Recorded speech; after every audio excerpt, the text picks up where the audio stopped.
will keep an eye on the waiting room in case anybody's a little bit late in joining us. So I just want to welcome everybody to this evening's event called Living the Dream.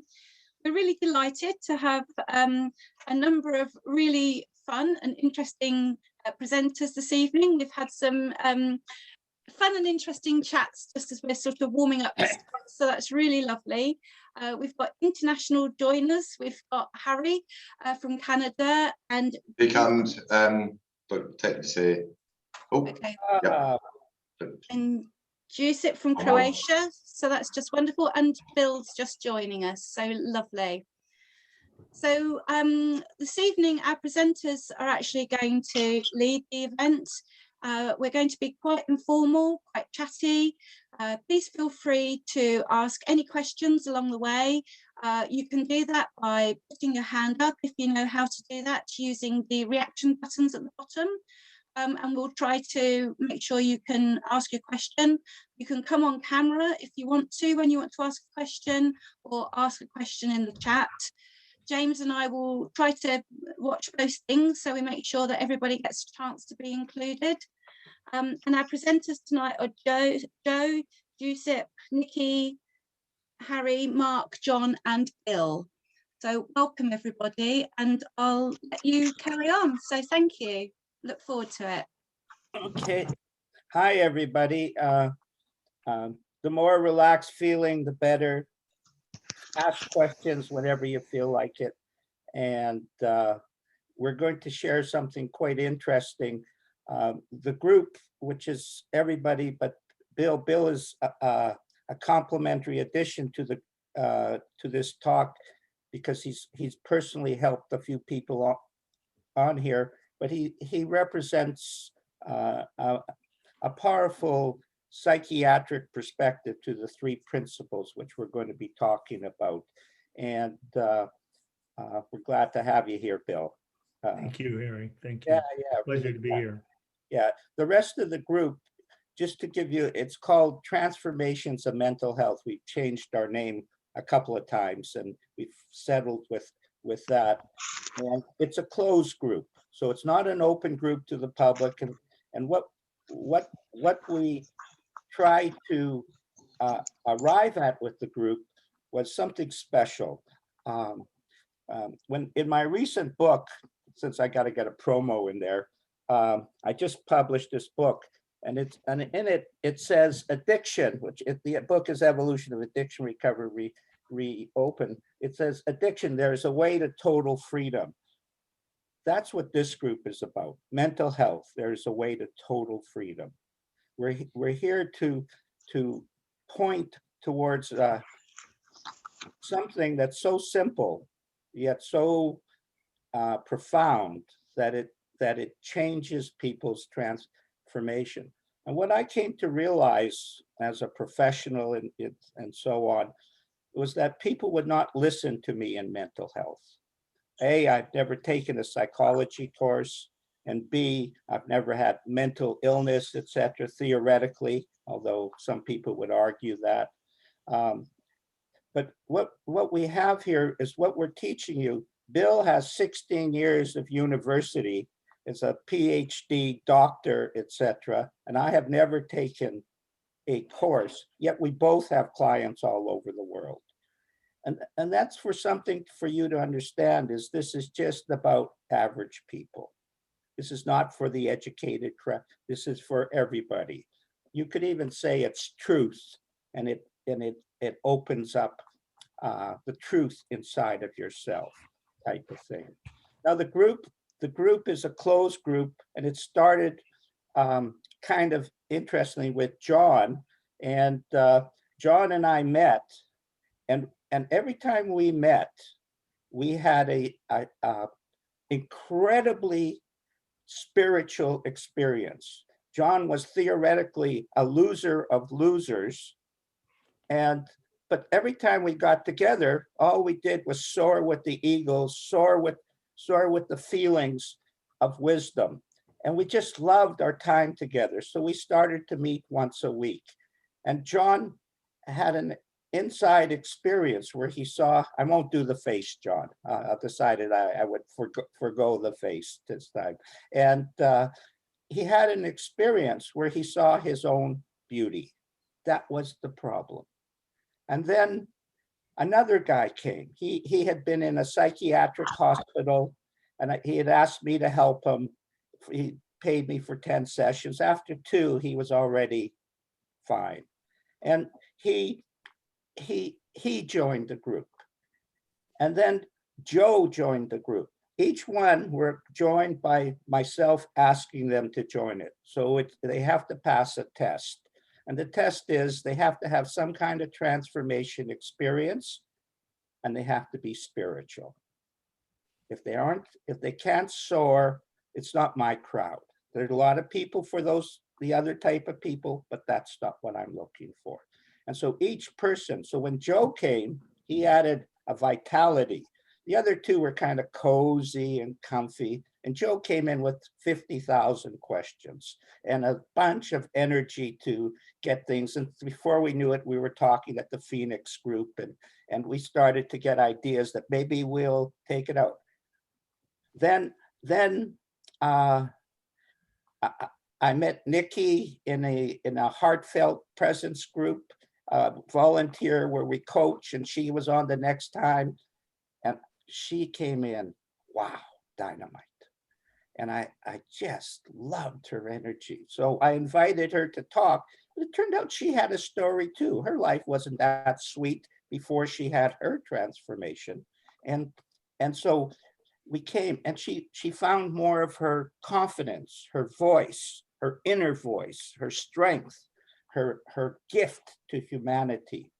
And then I saw Mark, and Mark, I had helped him a little bit, and he had been on a different show with me. I do a lot of different shows, and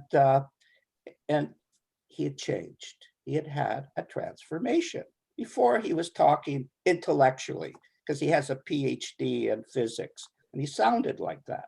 And all of a sudden, he was talking from the inside out about pain and getting rid of addiction and other things. And so I asked him to join the group. And then Joseph heard me talk. And when he heard me talk, I had helped him a year before.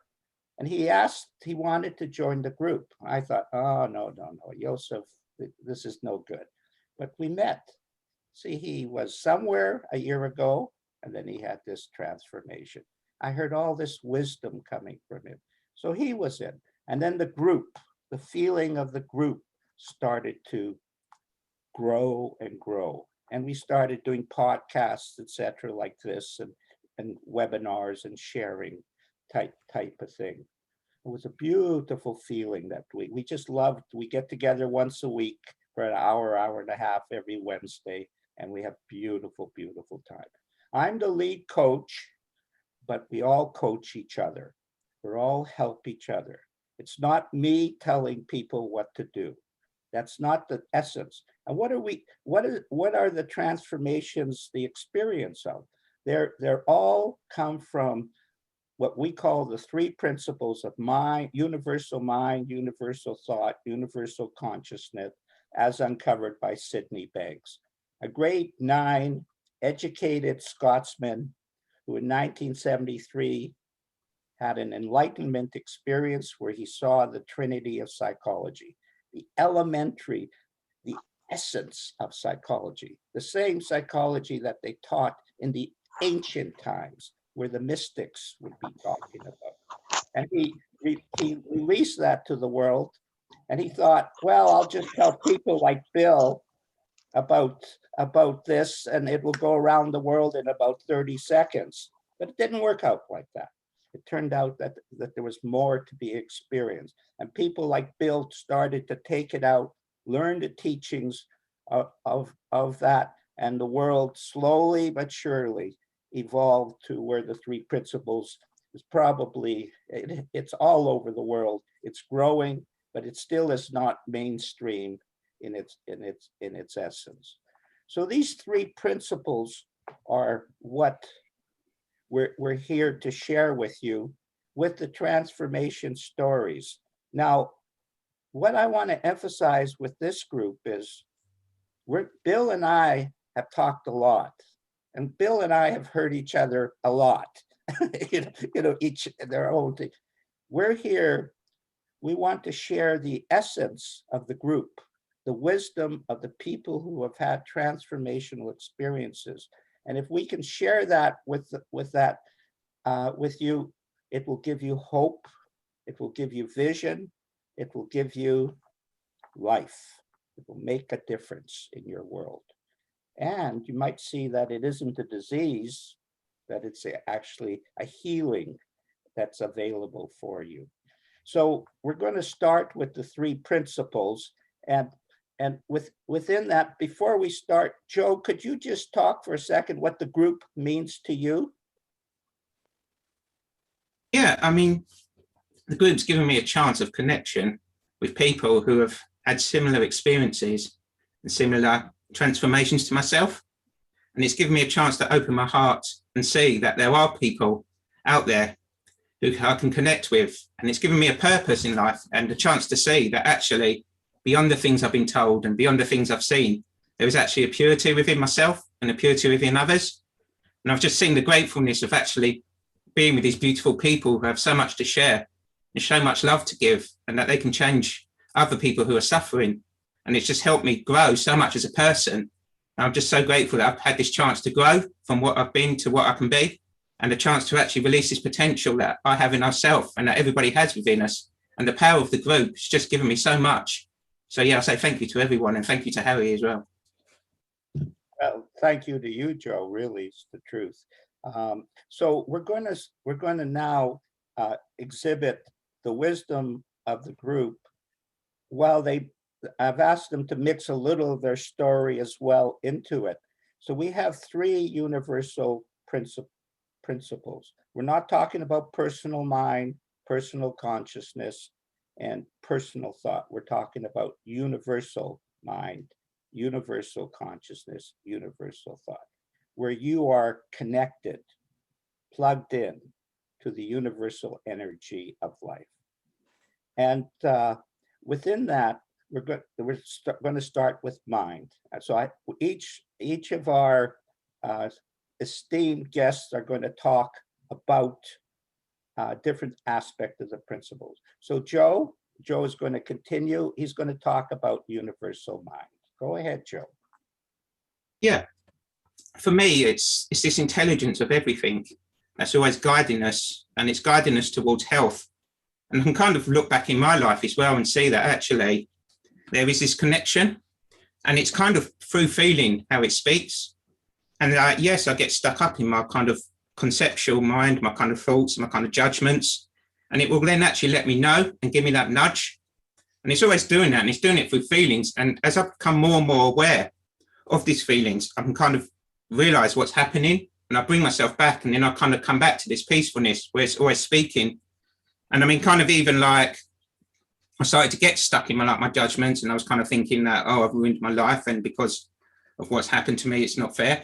And then it will just kind of come through again that, yes, you can go down that road if you want, of like the victim kind of story. But actually, you are part of everything. You are part of this, and you are growing, and you found these doors that can actually open you to new lives.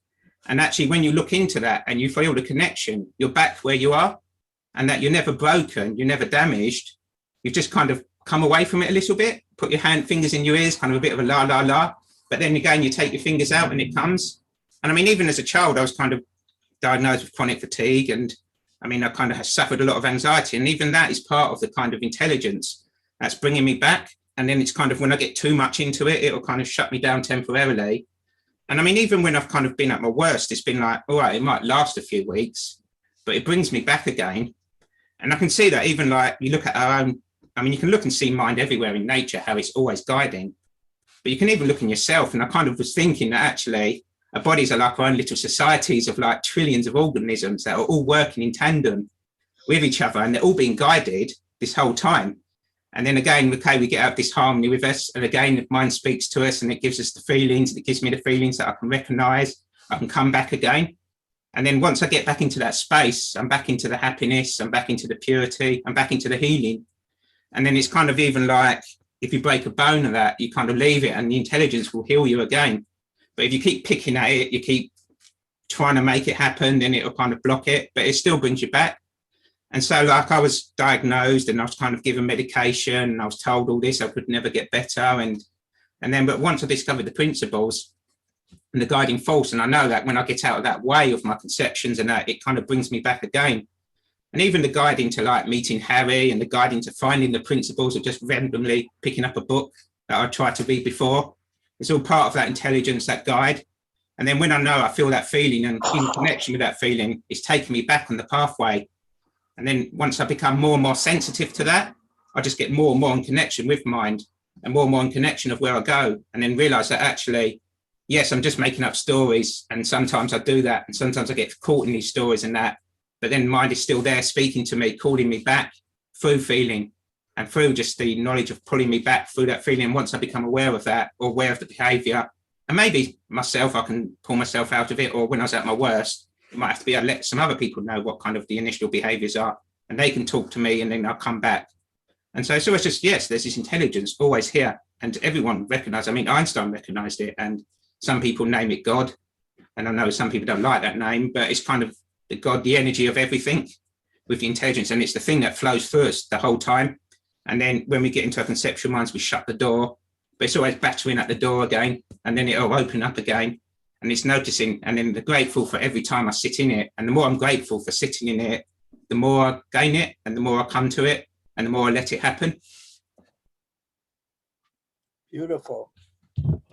So there's a supreme force that we're plugged into. And so that's one of the principles, basically this spiritual reality that we live in.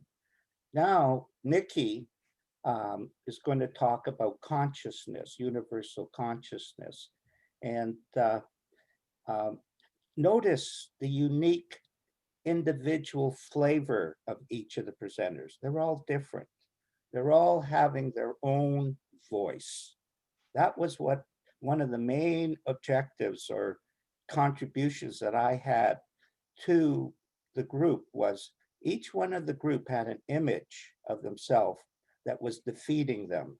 And as they started to share, their confidence grew, but their natural innate wisdom started to come out. And Nikki is a perfect example of somebody who is uncovering her unlimited potential. Go ahead, Nikki. Hi, everyone. My name's Nikki, and just a brief little bit about me. I suffered for 15 years with severe anxiety and depression, as well as working as a psychotherapist for 15 years. So go figure that one. So it was quite funny when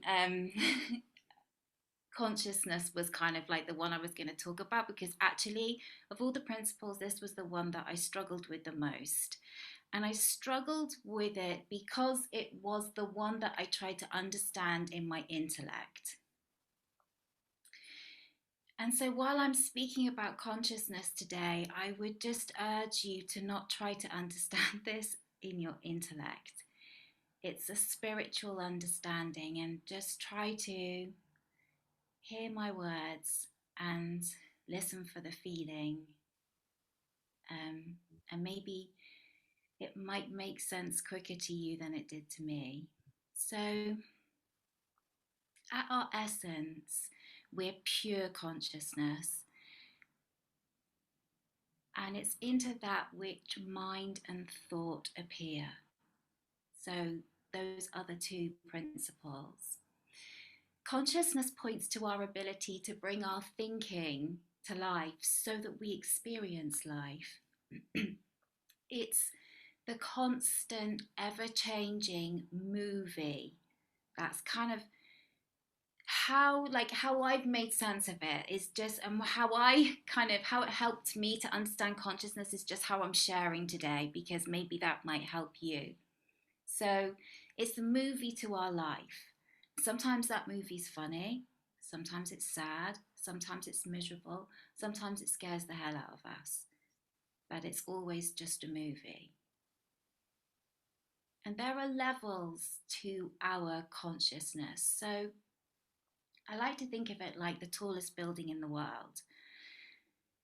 And there's a really nifty lift that kind of goes up and down the building.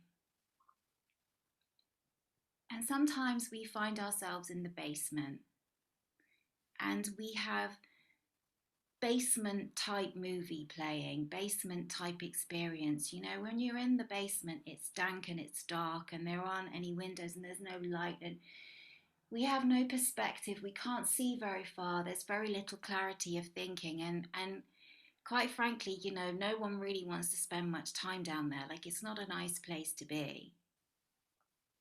But then there are other levels to the building, you know, and when I think of pure consciousness, I guess I would liken it to the penthouse suite, you know, and when you're on the penthouse suite, you can see the city for miles around you and you see the sunset and the sunrise and the weather and the light and nature, and there's perspective and clarity. But there's a lift. There's always a lift. And the lift kind of goes up and down the building, just like our consciousness goes up and down. We don't need to understand how the lift works. Like, we don't get in a lift and think, oh yeah, I really need to study some engineering or some kind of, I need to understand the electrical or the mechanical way in which this lift works in order to get it to move quicker or get it to move in a different direction or just get it to slow down because it's moving too fast and it scares me. We don't need to know that. I never get in a lift and think and have that thought. I just get in the lift and it moves. You know, I press the button and it moves. I liken my struggle with anxiety and depression to me thinking that it was my job to understand the lift and sort the mechanics out of the lift and go to classes to learn about lifts and electronics and mechanics and everything. You know, I just ended up spending more time in the basement.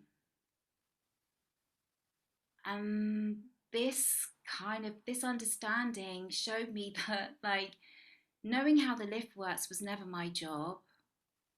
All I needed to know was that the lift moves and our consciousness changes, and that's perfectly human and perfectly natural.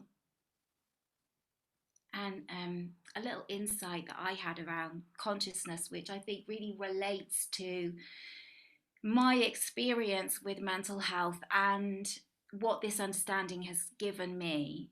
So the first film that I ever went to see was Disney's Bambi with my mum, and I think I was 6 years old. And just to give you a little bit of context to 6-year-old me, 6-year-old me was in a single parent family as an only child, with a mum who was she struggled with parenting. She really, really struggled with parenting and was not available and quite distant, and you know, it was tough. But my biggest fear, 6-year-old me, was that something would happen to my mum, and because we had no family, no grandparents, no aunts, no uncles, that I would be an orphan. Now, any of you that know the film Bambi, quite early on in the film, Bambi's mother gets shot and she dies. And from that point in the movie, I was hysterical. I was just sobbing my heart out. I just couldn't be consoled. And at 6 years old, I didn't care that I was crying loudly. Obviously, the people around me in the cinema didn't, so my mum had to take me out, get me on the bus and take me home. The whole bus ride home, I'm still crying because I'm making that about me, you know. I'm thinking that that's me, that's happening to me. what happened to Bambi and his sadness and that awful thing that happened, I think it's happening to me, and I'm feeling all of that so deeply. And I get home and I'm crying and sobbing my heart out on my bed, and my mum doesn't know what to do. She doesn't know what to say, and so she just kind of leaves me there. 50-year-old me, looking back at 6-year-old me, would say to 6-year-old me, Nikki, you know, it's just a movie. It's not happening to you. You're okay. You just feel sad, and that's okay. It's just a movie. And that was kind of how I understood consciousness and how I understand it in relation to my mental health and how I struggled and suffered and continually looked outside of myself for the solution, when all the time I was sitting in the middle of innate mental well-being. Thank you. Beautiful, beautiful. Again, please notice every presenter has a different presence, a different way of saying things. We're not here to tell people how to be. We're here to allow people to experience their unlimited potential. I love, I love Joe. I love Nikki. And now we're going to hear another one. John, see the different flavor, the different way, but he's free to express himself, to be himself. Whenever anyone comes on a show, the only advice I ever give them is be yourself. That's my advice for living life. Be yourself. John, go ahead. John is going to talk about universal thought. I heard him talk about it on the podcast. I was quite impressed with it. And I've always been impressed with John. So go ahead, John. Thought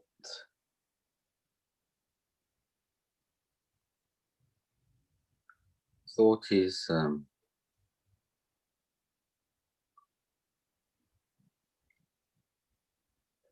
always happening.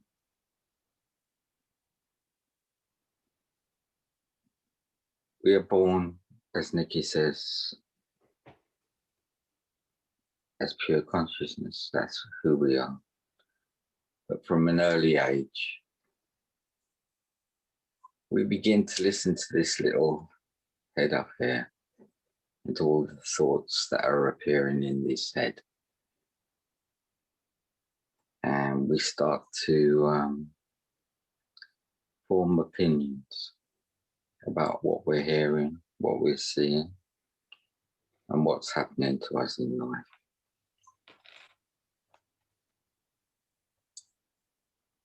As we form opinions, that's just another thought. And we can get trapped in thought.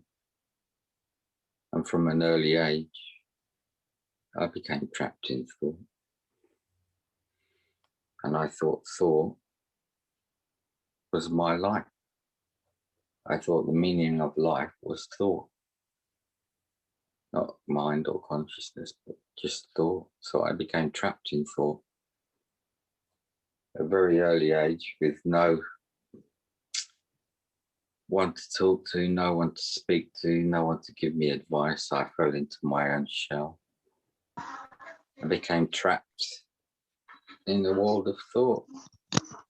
As I've said before, one day I asked my dad a question. This is an old story. And my dad says, John, the problem with you is you think too much. And he was telling the truth. But he didn't even know that. And I thought to myself another thought, which was, of course I think too much, because you never give me an answer. I carried on thinking. I've been in thought ever since. And what these principles teach me about thought is that thought is always flowing, just like the clouds, just like the weather, just like a river, It's always in flow, constant flow.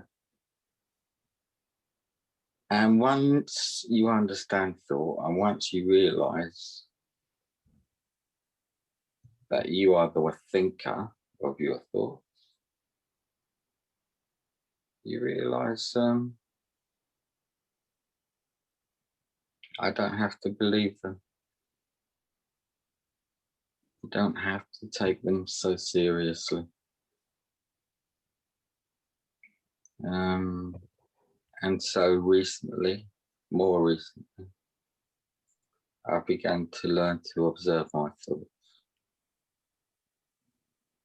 Not in order to change them, but to notice what type of thoughts are coming into my mind. And if I'm having a good thought, I'm happy. If I'm having a bad thought, I'm feeling bad. If I'm having an anxious thought, I'm feeling anxious. And I notice that by just the happiness I'm feeling or the anxiousness I'm feeling. And I can go with the anxious thoughts and I can believe them to be so true. But if I go with those anxious thoughts, they're just going to give me more anxious feelings. However, if I leave them alone, they'll go in their own time. They'll go by themselves. If I'm feeling anxious and panicky, it just means I'm thinking too much. I'm thinking more and more and more. But if I try to use thought to solve how I'm thinking, that's just more thought. And that just revs me up and revs me up and revs me up to the point where I can become extremely panicky and anxious until I realize, John, you're overthinking. The best thing you can do right here is just to lie down, just to be still and allow whatever is happening to pass. And it will pass.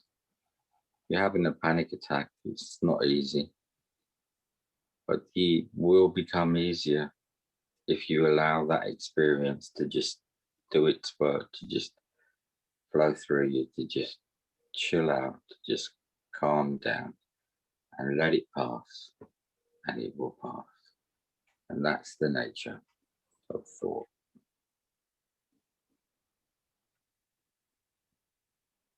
Beautiful, John. Very simple. Overthinking causes all problems. Let it pass. Find a calm or spiritual feeling inside yourself. And John used the word observe or experience the truth of how thought works.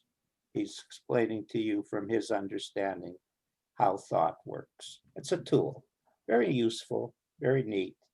Leads to all the happiness you have and all the sadness. Now we have the three principles. Now, Sydney Banks is the teacher of these three principles, but he really says it's all one. So there's actually only one principle, oneness. And he talked a lot about oneness.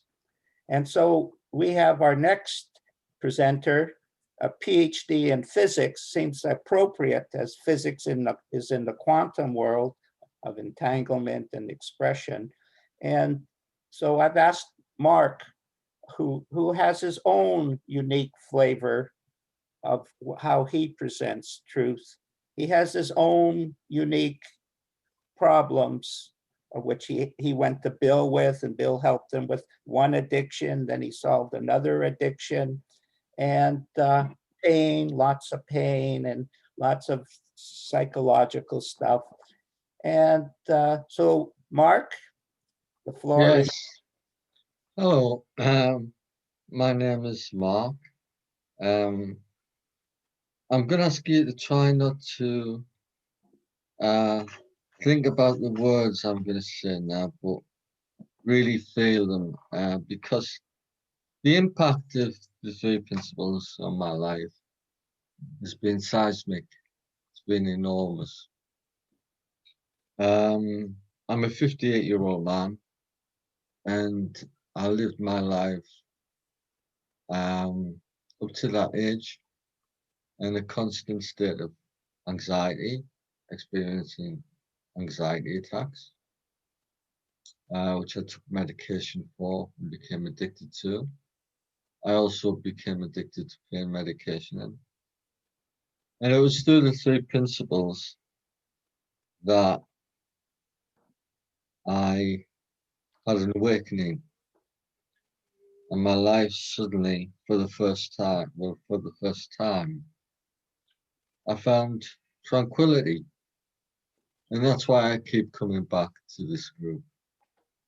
It's a place of tranquility, a spiritual belief, and also a place of hope, without a doubt. And we were all blessed by the words of Sid Banks and what he left us with, the 3 principles. And he talked about oneness. What is oneness? I guess as a scientist, I haven't been a scientist in the past. A scientist is always looking for the truth in formulas, where they put QED at the end. This is what we set out to prove. Don't look for truth in formulas. You'll never find it. The truth there. The truth will be found in the feeling. Now, as far as oneness goes, there's a fabulous analogy regarding oneness in quantum physics, in the phenomena known as quantum entanglement. What is entanglement? And I don't want to get too complicated about this. It's really where you've got, if everybody is aware that an atom is a nucleus, where you've got electrons spinning around the outside of it, just like the planets revolve around the sun. Entanglement says, and it's a proven thing, and it's been observed, that individual particles, there are particles like electrons that do not exist as individual particles. They exist as pairs, and they're inseparable from each other. And this has been observed to a point that observing the behavior of 2 entangled quantum particles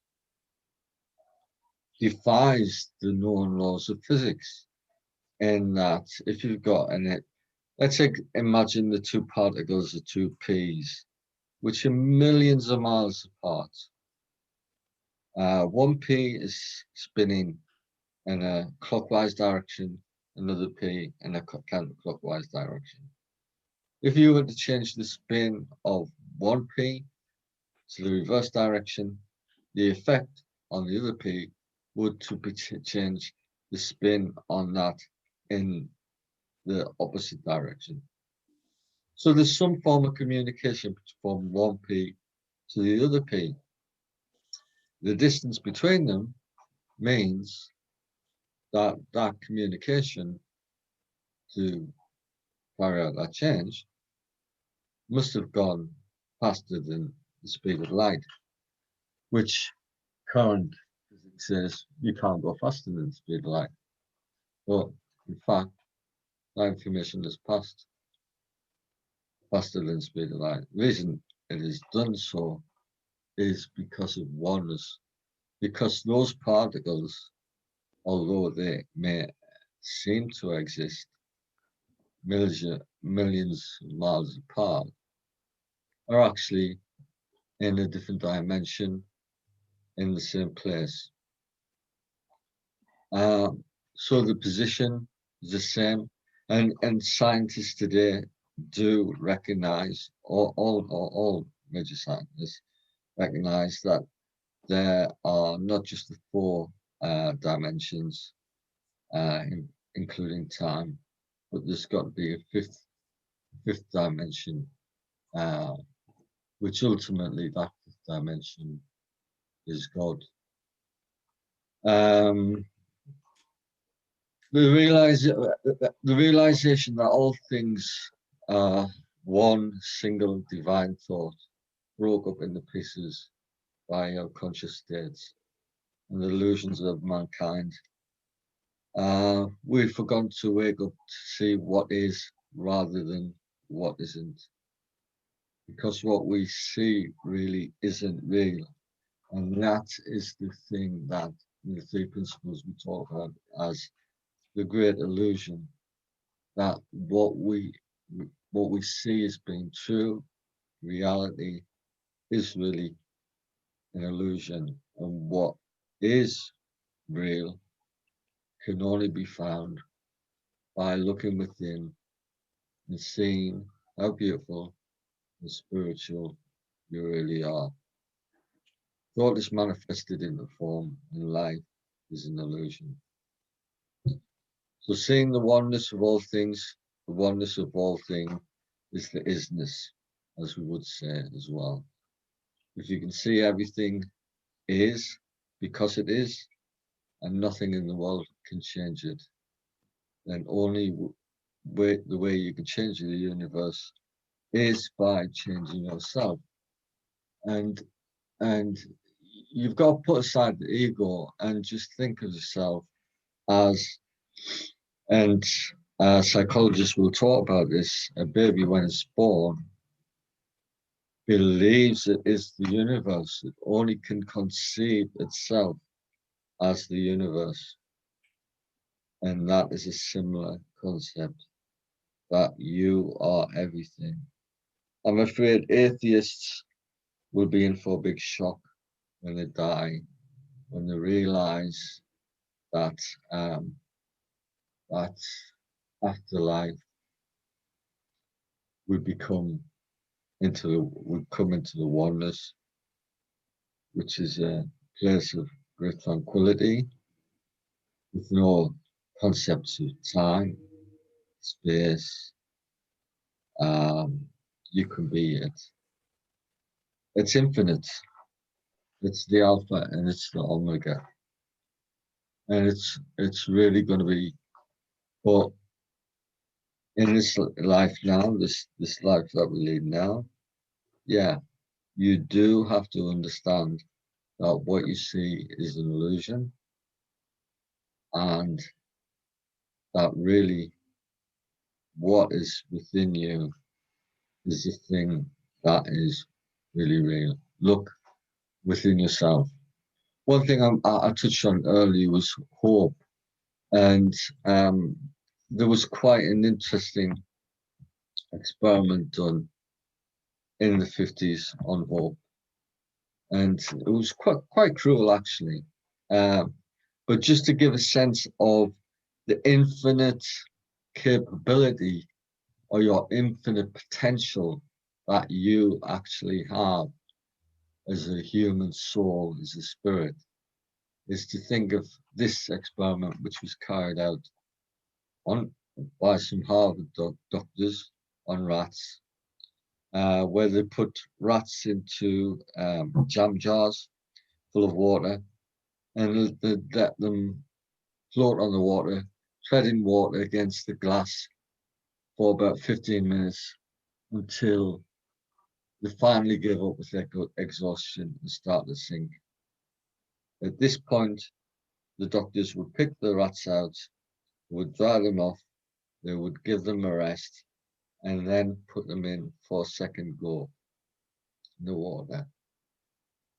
Now, I wonder if anybody can guess how long in the second time that the rats managed to tread the water for. Was it 15 minutes? Was it 10 minutes? Was it 5 minutes? You'd think they'd be exhausted. the actual answer was it was 60 hours.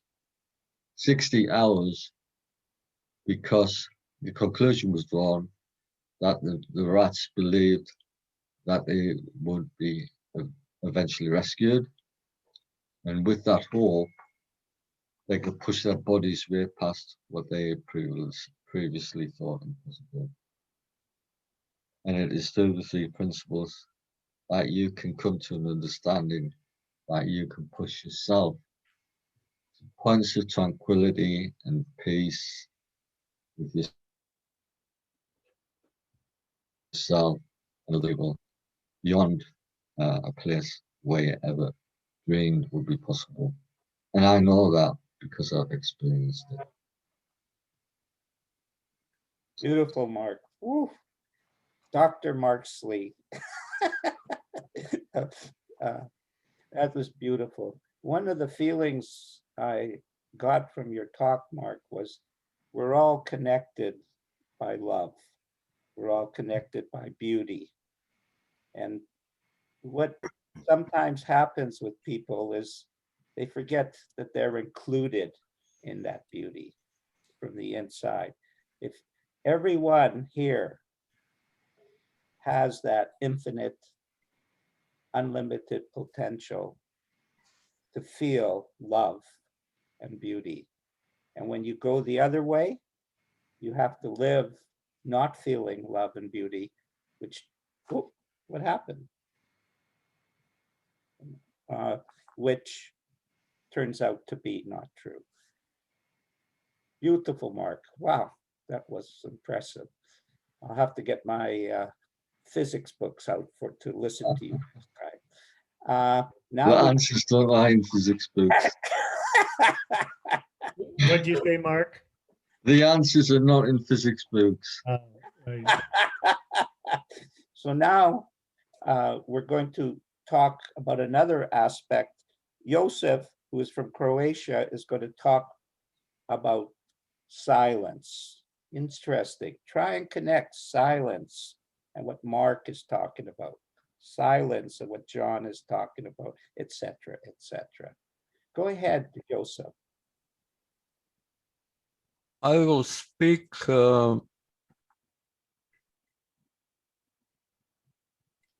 that by default we are aware. If you do not learn that you can be aware, conscious of your thoughts, feelings, sensations, then you are trapped in your thoughts and by your thoughts. People are so identified with their thoughts that is all they know of the world and of who they are. There is a source, field, beingness, like a screen in everybody. That which everything appears to, that is beyond the thinking mind, mental mechanism. And it is basic and simple. Recognizing something that already is, recognizing something that doesn't need to be created. When you think a lot of time without interruption, you have a voice in your head that never stops talking, thinking, and yet there is a possibility of realizing field of noting, beingness, which is behind all your thoughts, or it is background for your thoughts, the space in which your thoughts, feelings, sensations arise, and into which your thoughts, feelings, sensations subside.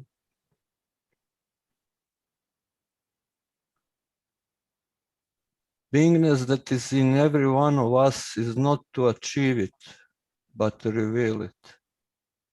Revealing of something that is already here, that is underlying isness in between two thoughts, two words, images, sentences. For example, at this moment when speaking stops,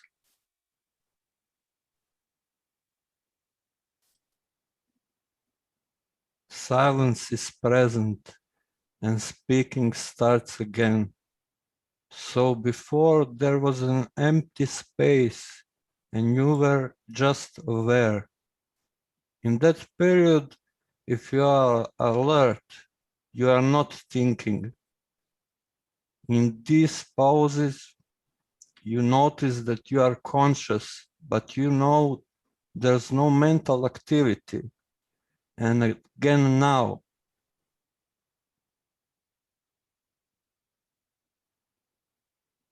this is so natural and vitally important to have to be in touch with.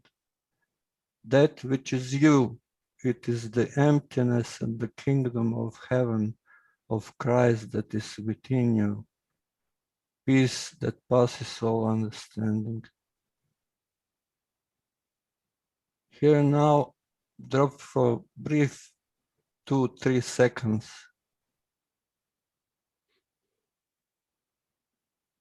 There is no words, images.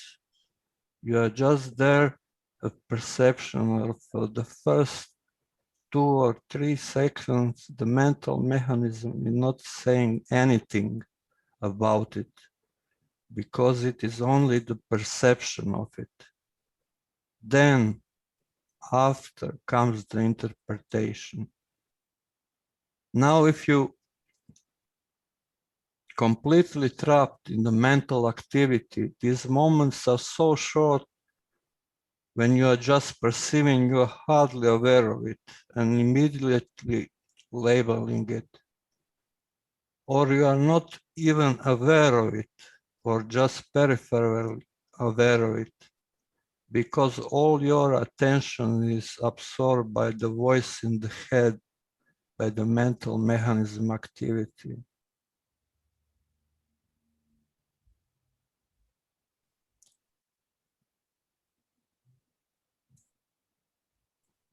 Pointer.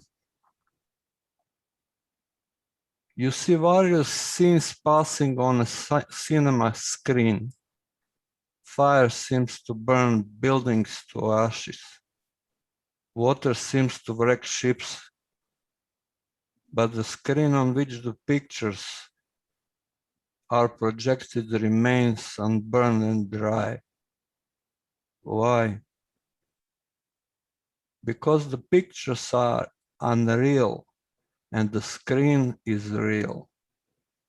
Similarly, reflections pass through a mirror but is not affected at all by the number of or quality.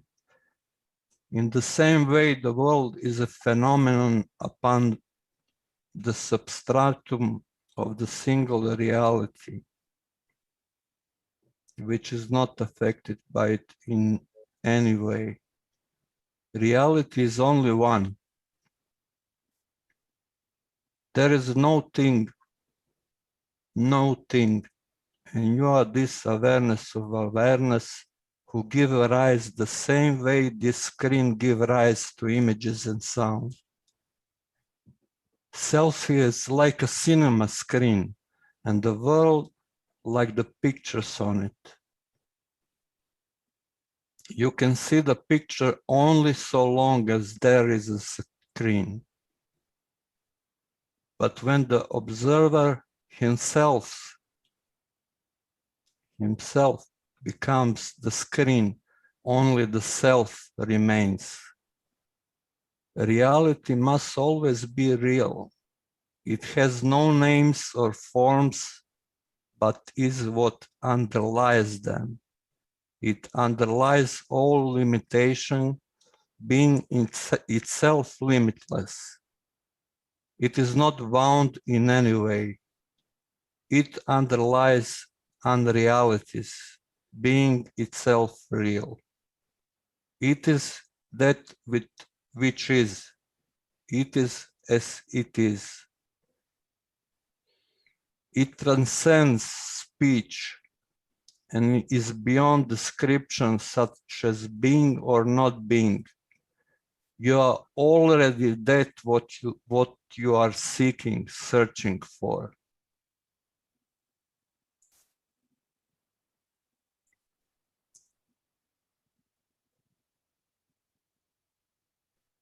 That's beautiful, Joseph, beautiful. Really defines silence. There was a time, Joseph, I was teaching what mind is, universal mind, what Joe talked about. And I recognize what mind is. It's silence. And at that point, I had an experience that meant something to me. Of course, each person here must have their own experience of that and express it in their own way. So now we come to Dr. William Pettit. Dr. William Pettit is famous for this quote: "I spent 16 years learning about mental illness, but I didn't know anything about mental health." And the motto of his company is, I don't know if I hope I say nothing, you're never broken, nothing lacking, something like that. I'm sorry. Never broken. Oh, never nothing broken. lacking. Nothing. Well, thank you, Joseph. And could you now sum it up in a practical way for our crowd here, Bill? And you're free to share until you know, whatever. Yeah, you know, well, I'm almost speechless, guys, gals. What you shared was so powerful, so incredibly powerful, and so incredibly beautiful.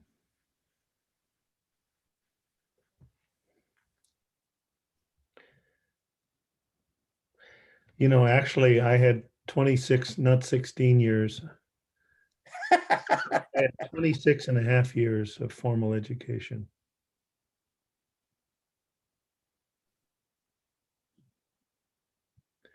And like Mark, despite that, I didn't know shit about life.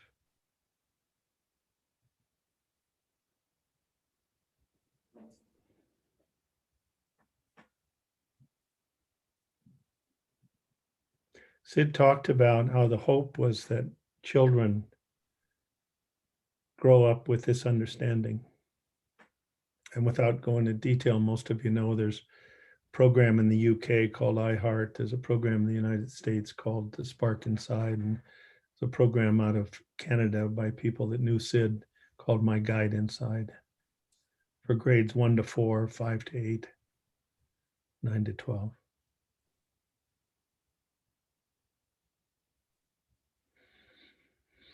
You know, listening to Nikki and Joe and Mark and Joseph, I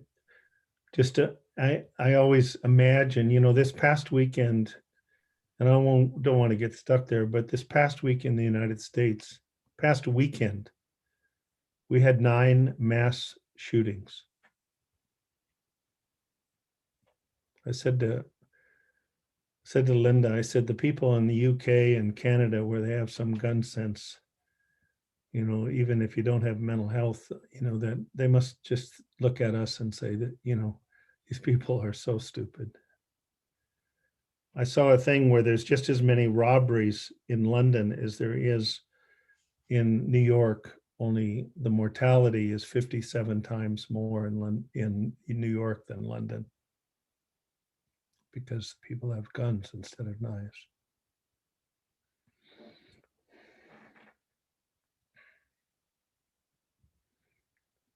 Many have heard my story, and I won't go into it in detail, but when I met Sid on April 1st, 1983, I had been in and out of clinical depression for 21 years and had seen 6 different psychiatrists, and they were good people,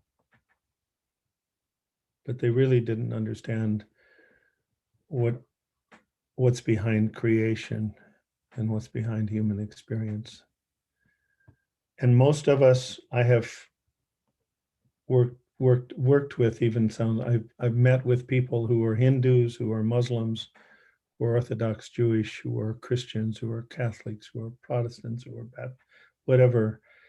And so many people were indoctrinated, like myself, when I was 6, that what was behind life was an irritable, unpredictable, judgmental person that held punishment as you better do what I say or you might spend your eternity, which I've heard is a really long time in torment. And I'm not asking anybody to change their beliefs. Like Harry says, it comes with realization that you realize, and everybody spoke, that love, what's behind life is love. Love is letting go of fear. That only thing that keeps us from experiencing love is fear in some form. The amygdala, which people hear a lot about, you don't have to worry if you don't. Amygdala does not know the difference between fear and hatred. So whenever you see acts of hatred, you see fear. I think of my guide inside, the first 4 lessons for first graders. The first 4 lessons for first graders, I did not get in 26 and a half years of education. Wow. No one told me I had a guide inside. No one told me that there was this manifestation of this universal energy, this universal mind manifest, not as a library resource, but was trying, as Joe talked about, it was doing its best to get through to me every moment of my life from the time I was born. I love the song by Leonard Cohen, Anthem. The chorus is, everything has a crack in it. That's how the light gets in. But I'm here to say that it's the other way too. Everything has a crack in it. That's how the light gets out. That's how the light gets through us, because we are a lens, as people have pointed out. We're a lens for the light. And the less of us are thinking, less attention we're paying to it. We can't stop our thinking, but we can stop fighting it and stop entertaining it. And to the degree we do that, we access thought from another place, from that place of universal mind. Call it wisdom, call it common sense. Those times we feel clarity, those times we feel calmness.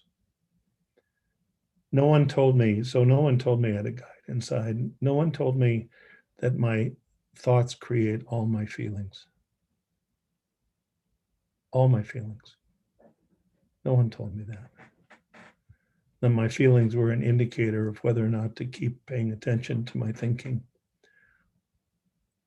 or just get in the present as best as I could and let that divine thought system come through the crack and bring me back home, as Nikki talked about so beautifully. Nobody told me that happiness was inside of me. And as Joseph and other people said, that it's the default setting.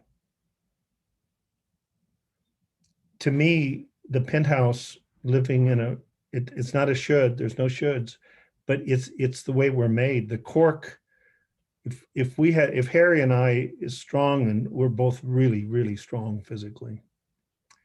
I'm not so strong anymore. I gave away my 15, 12, and 10-pound weights to the store the other day because I'm down to 8 at 79 years of age. I'm down to 8-pounders.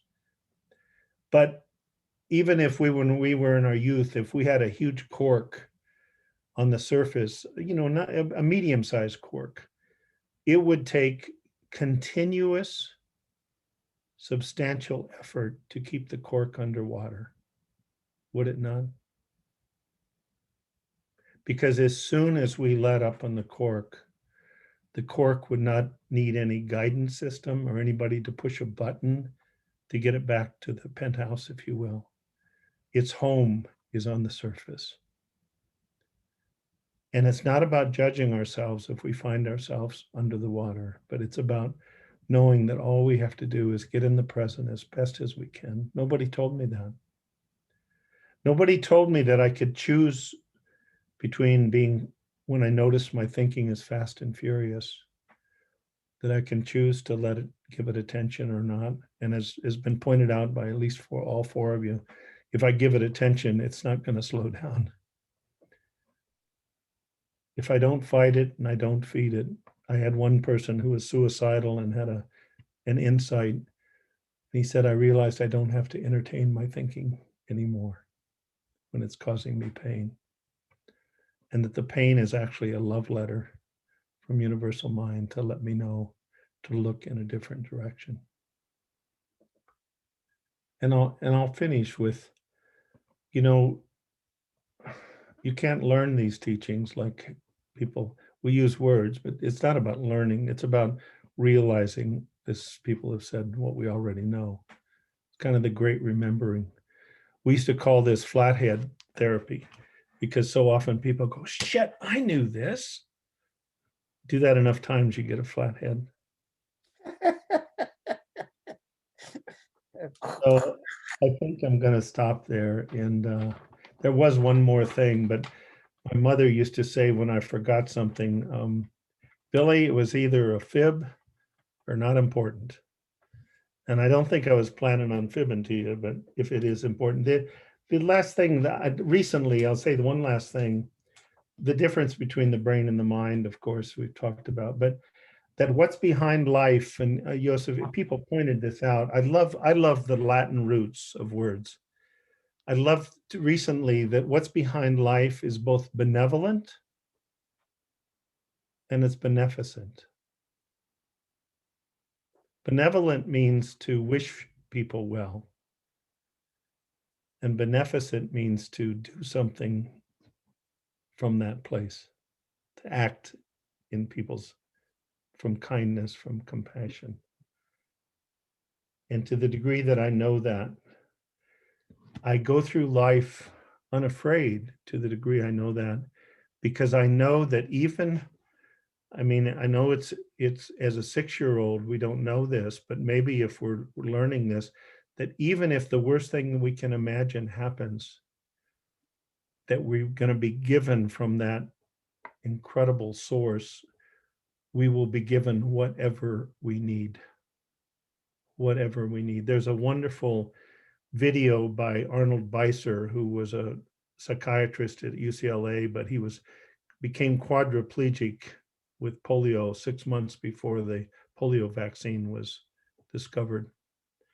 He died in 1991, but there's a wonderful interview of him on YouTube called Living with Disability. And he became an incredible teacher, an incredible writer, an incredible psychiatrist. And he knew these principles 20 years before Sid. Sid said, listen, truth has been around a long time before I came. He, as Harry said, he was able to point to it in a way that more people have been able to see it, and that's wonderful. So I'm going to stop there, but I feel privileged to be here. Oh, we're super glad you're here, Bill. Honest, really, Bill has really shows a person who shares love, and I don't mean with words, with actions. So thank you, Bill, for all you've helped. Really, I mean it. Now we're open for hope. Please ask a question, just to extend anything you want. Everything is fair game. Don't be afraid about anything you want to ask, and we'll be more than happy to share.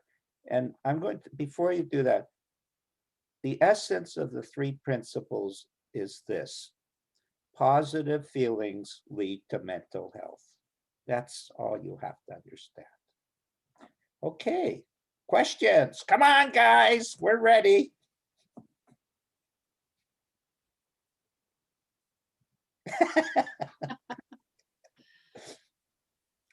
Hi, I'll start. I mean, I have to say you've all presented such personal, powerful stories, and I can see the heartfelt sort of experiences that you've had. I guess I'm trying to process it and understand things and trying to connect with the feelings, like you've said. It seems to me that you're saying really that we're all kind of, the power is within us. The power is within us to think about the thoughts that we're having, to see them for what they are, and to ultimately believe in ourselves, believe in our own sort of sense of beauty, our own sense of love, and the connections that can bring us. I'm interested that Mark in particular talked about that sort of connection with God, and William Bill has picked up on that in terms of other faiths.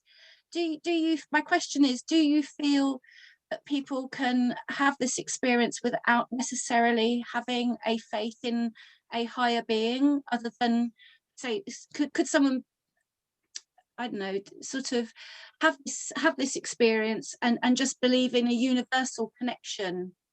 Can I speak to that? Because before learning that, coming into this conversation and seeing what I've seen, I would have called myself an atheist.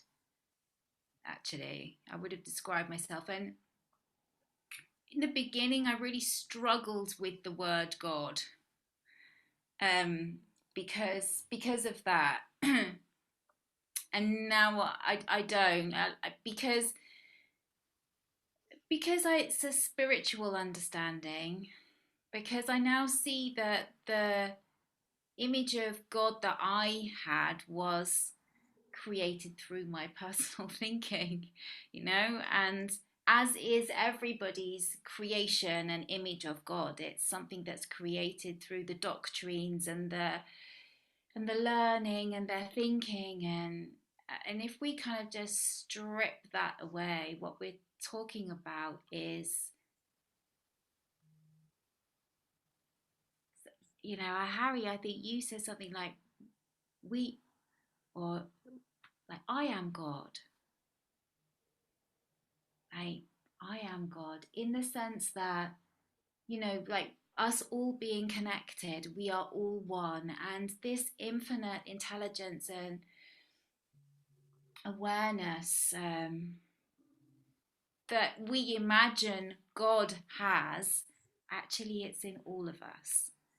So definitely you don't have to have some kind of religious understanding in order to have a transformation, in order to see change in your life.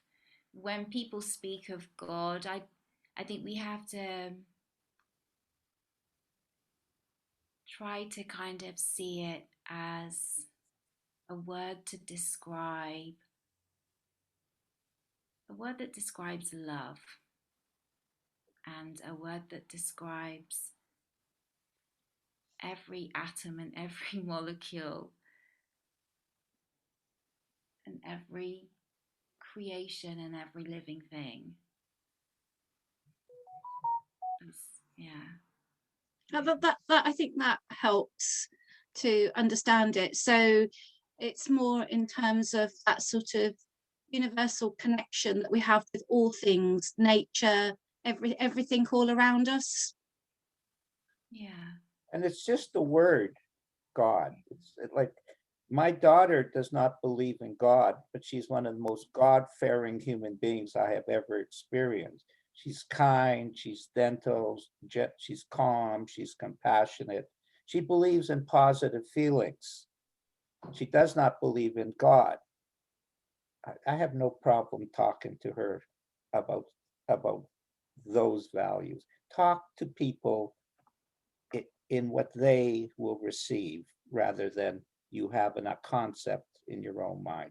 We've had to give up our concept in our own mind, including very powerful image of God, including that, to find out the God within. That's the key. That's where Sid was pointing, within you. If you're getting a good feeling from what these people are talking about, that's coming from you, not us. And when you recognize that, or acknowledge that, or experience that, you've got it. you've got everything you need. Everything. Thank you. Can I say something, Harry? Oh, of course. That was really beautiful what you just said, and whatever you want to call that source of the feeling that Harry's talking about. I'll have people say, I don't like the word God, and I said, well, what? There's one couple. I said, what word do you like? And they said Dave, and I said, that's fine with me. Dave is fine, because it's just talking about the source of that feeling. I'm just started. I've had a book on my shelf for 20 years, Stephen Hawking's Brief History of Time. And he said, you know, young children ask, well, what's behind that? Where does that come from?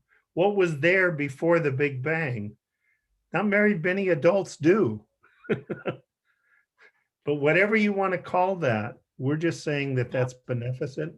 It's trying to move us. Sid used to say, at times he'd say, we are of God. It's just, again, it's just using words. The other thing that I love telling people, I say, do you know that in all 195 countries, there are schools of unconditional love that's based on unconditional love? Do you know that? Does anybody know that? Do you know the name of the schools? It's in all 195 countries. Anybody? It's called grandparenting. That's right. That's really unconditional. It couldn't exist if it wasn't in the source.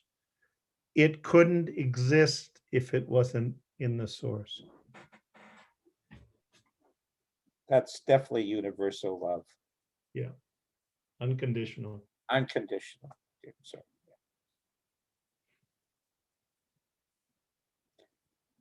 Another question. Mark Abrams, why don't you ask a question? Hi, Mark. Hey, lovely to be here with everybody. I haven't really got a question, but I should probably come up with one. Shall I go for, you know, a challenging question? Because that's, I'm sure you'd like that one, Harry. It's a challenging question. It's simply, you know, you come with people, my own family included, that say, well, yeah, that's all very well, but you don't know my story. You don't know how tricky my life is. You know, how's this going to help? And I don't know whether this is really a question, but I you know, I'd like to say I get. I've loved listening to everything you've said, and I get it. And I think a lot of you, well, some of you may know that I get it. But communicating with other people can be an interesting experience, as you will have all experienced. So I think I might address this to Bill. You're not frozen, have you, Bill? No. No. No.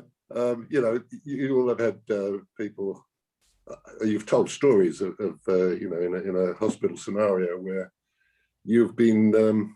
In fact, that story may help. You know, the lady that you helped, who gave you a bit of a mouthful when you suggested that she could think of things slightly differently. Do you know the story I'm talking about? I do. Would that Well, be there's a couple of them that come to mind, but one was the lady at West Virginia University, where I came onto the floor with the Sid books, and she was screaming, why don't you just let me, then why don't you let me die? Why can't you just let me kill myself? Is that the one? Or Yeah, there was another yeah. one where a lady was demanding to be released from the hospital. But yeah, rather than tell, I mean, I can do that, but rather than take the time to tell the story, the first thing that however you want to answer my intended to be challenging question, I'll mute myself now. Yeah. Thanks, everybody. Sorry, Bill. Can I just say? Yeah. You're talking about Granddad. You've just got William III, Pettit III, have you not? William III was born yesterday. And I want to give you my personal congratulations. You know, one of the famous sayings is, well, I wasn't born yesterday, but William III can't say that, because he was, so he was. I just wanted to say congratulations, and I'll mute myself now. Cheers. My daughter, this is her fourth son, but she's kept the word Pettit, and in fact, her husband is going to change his word to Pettit, his last name to Pettit. Is that interesting? And so they named this little boy. He's precious. But Mark, I think you bring up a really good point, and I'd love to hear from other people. But so I'll be short. But if I had $1 for every time I tried to teach before I had a student, I would have a really good retirement plan, which I don't. If I had $1 every time I didn't have permission to teach, or somebody saying, talk to me about this. So I think the error most of us have made many, many times in our life is to try to share something when people haven't asked us to. And so people say, well, what do you do then? Well, I think the most, and Sid was so one, people misconstrue, and Harry was there with Sid as a good friend. So if I say anything that is contradictory, Harry, you tell me. But people have misunderstood Sid when he says, don't get into the past. And what he means is that's not where the answer is. That's not where the answer is. But he says very clearly in the Enlightened Gardener Revisited, if the person needs to tell their story, listen to them with your heart open like a good neighbor. Listen to their story. Chip Chipman, without going into it, and Chip would have no problem with this, he said, I can't listen to you, Sid, because you don't know how horrible a life I experienced as a child. Sid said, come over on Saturday, and he listened for 2 hours and 30 minutes, I think.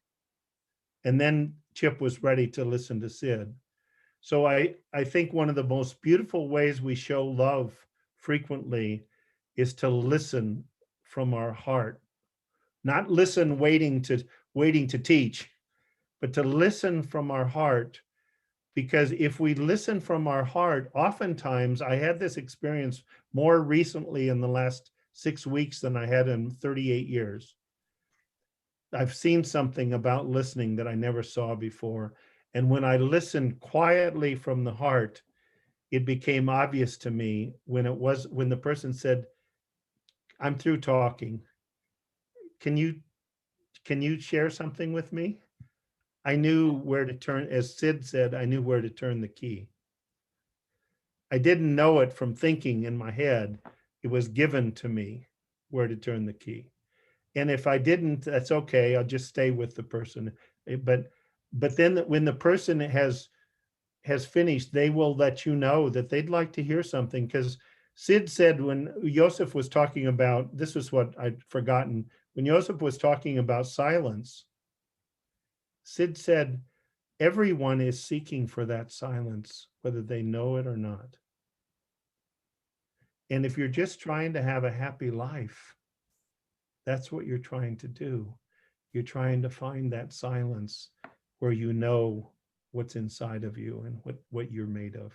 So I rather than tell the story and people, there's 13 hours on my website of stories of hope with every major diagnostic category. So, and those stories are on there. Maybe someone else could say something about that as well. Joe, how do you see what the question is, communicating with other people and uncovering either that positive feeling or finding that silence within yourself because you're so troubled, your mind is so out of sorts that you're just yapping away, talking about your problems rather than finding the next level of consciousness that Nikki was talking about that would take you up the elevator to a higher floor. Yeah, I mean, again, what Bill said about listening with your heart first, but it's kind of the state when you're in a low consciousness and you're stuck in that kind of, I mean, I kind of see it as like, I mean, one way I see it is like being in the beehive with just the thoughts flying around like angry bees, or kind of in a tumble dryer. And when you're in that state, you're just kind of completely blocked anyway, so you're not going to hear anything. So it's kind of, once that calms down, then it kind of opens up, and then you can kind of hear truth will come through then. And again, it's listening to that feeling once it settles down and the kind of feeling comes through you. That's when you know you're being guided to it. And then when that person connects with you from that space and you become that kind of togetherness, and it's together with other people who are calm. And then if somebody talks to you in a calm way, it brings you down, and then you connect to them, for me.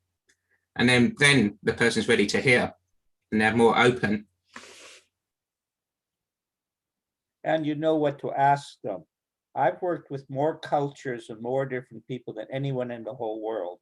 And I just have one simple trick. I ask them about their life, not tell them about my life. Nobody cares in England about a Canadian. They want to talk about being an Englishman, etc., etc. The same with the Muslims, the Jews, etc., etc. Ask them about their life. You get out of your head. And they're turned on. Because what do people want to talk about? What's their favorite topic? Themselves. Me, myself, and I. Yeah, that person, indeed. You know. I'm very conscious I've only got a couple of minutes left. Has anybody else got any questions? I'm sitting here smiling. There's a question in chat, Jane. Oh, I missed that. It's only just come in. Oh, yes. Okay. Can we have the website address? Yes, certainly. We'll get that sent out to everybody. And any other questions? We have a website too. We'll send that. Can you post that as well? Yeah, But sure. Also Williams, but you know, both of them. Yeah. Yeah, we will do. We'll make sure they're sent out tomorrow morning to everybody, if that's okay. Yeah. Any other questions? No? You've been amazing. You've absolutely been amazing. It's been lovely to see you talking together. I can see how well you connect together, and that's just beautiful.